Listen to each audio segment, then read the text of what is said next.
જય શ્રી રામ।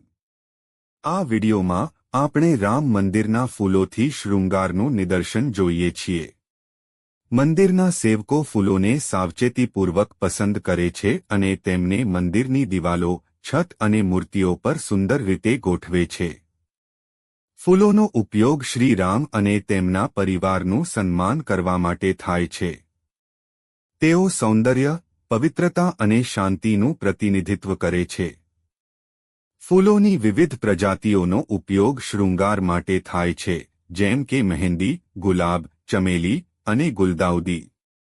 દરેક પ્રજાતિનું પોતાનું અર્થ અને ધાર્મિક મહત્વ છે। મંદિરનો શૃંગાર એ શ્રી રામના પ્રત્યેની ભક્તિ અને આદરનું પ્રતીક છે।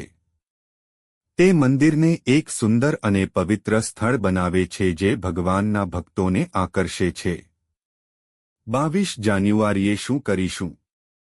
ઘરના દરવાજાને શણગારીશું, રંગોળી કરીશું, દીવા કરીશું, રામ દીવો પ્રગટાવીશું, આકાશ ફાનસ પ્રગટાવીશું, ફટાકડા ફોડીશું, ઘરમાં મીઠાઈ બનાવીશું।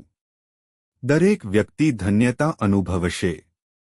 નવા ભારતીય પોશાક વસ્ત્રો પહેરીને મંદિરે જઈશું, ધ્વજ લગાવીશું। આપણા જીવનમાં 2 વાર દિવાળી ઉજવવાનો યોગ 500 વર્ષની રાહ જોયા પછી આવ્યો છે। તો આ દિવસ સારી રીતે અને ભવ્ય રીતે ઉજવીશું અને આસપાસના પરિવારોને પણ કહીશું।